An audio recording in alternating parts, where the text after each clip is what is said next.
আপনারা জানেন জান্নাতের মধ্যে একটা মাহফিল হবে, সেমিনার হবে। সেখানে আল্লাহ জান্নাতীদেরকে নিয়ে একটা মাহফিলের আয়োজন করবেন। জান্নাতি শ্রোতা হবে আর বক্তা হবে তিনজন। প্রথমে বিশেষ বক্তা হিসেবে থাকবেন হযরত দাউদ আলাইহিস সালাম। দাউদ আলাইহিস সালামের কুরআন নাজিল হয় নাই, দাউদ নবী কোনদিন কুরআন পড়েও নাই। তারপরেও আল্লাহ সেদিন তাকে ইলম দিবেন, তিনি দাউদ নবী সূরা তোহা থেকে তেলাওয়াত করবেন। তাফসীরে এসেছে দাউদ নবী যখন কুরআন থেকে তেলাওয়াত করবেন তার একটা গলা থেকে, একটা কণ্ঠ থেকে ৮০ রকম সুর বের হতে থাকবে। জান্নাতীরা দাউদ নবীর কণ্ঠে তেলাওয়াত শুনে তো পাগল, বলবে আল্লাহ কি তেলাওয়াত শুনতেছি, আমরা তেলাওয়াত শুনে শুনে জান্নাতে থাকতে চাই, আর কিচ্ছু চাই না। আল্লাহ বলবে এর থেকে কি সুমধুর তেলাওয়াত শুনতে চাও না? জান্নাতীরা বলবে আল্লাহ এর থেকে সুমধুর তেলাওয়াত হতে পারে, আমাদের আর বিশ্বাস হয় না। আল্লাহ বলবে কেন বিশ্বাস হয় না?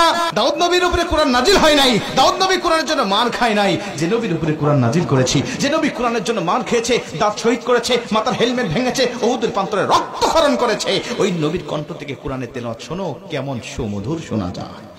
আমার নবী যখন সূরা ইয়াসিন থেকে তেলাওয়াত করবেন জান্নাতীরা তো পাগল হয়ে যাবে, বলবে আল্লাহ কোনো হুর চাই না, কোনো গিলমান চাই না, কোনো নাজ নিয়ামত, কোনো শরাব, কোনো ঝর্ণা, কোনো কিচ্ছু চাই না। আল্লাহ শুধু নবীর কণ্ঠে তেলাওয়াত শুনে জান্নাতে হাজার হাজার বছর আমরা কাটিয়ে দিতে চাই। আল্লাহ বলবে জান্নাতি এর থেকেও কি সুমধুর তেলাওয়াত তোমরা শুনতে চাও না?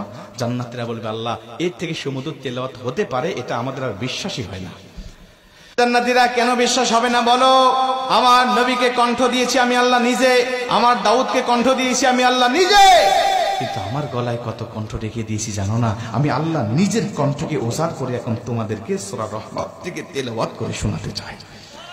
আমার আল্লাহ সেদিন টান দিবেন সূরা রহমান থেকে, আর রহমান বলবেন না, তিনি আনার রহমান বলে টান দিবেন। আমি রহমান, যে রহমানের কথা দুনিয়াতে তোমরা শুনেছ, যে রহমানের ভয়ে দুনিয়াতে পাপ থেকে বিরত ছিলে, যে রহমানের ভয়ে তাহাজ্জুদের ওয়াক্তে দাঁড়িয়ে চোখের পানি বিসর্জন দিয়ে নামাজ আদায় করেছ, যে রহমানের ভয়ে সারাটা দিন রোজা রেখেছ, যে রহমানের ভয়ে তোমরা সত্যের পক্ষে চলেছ, ওই রহমান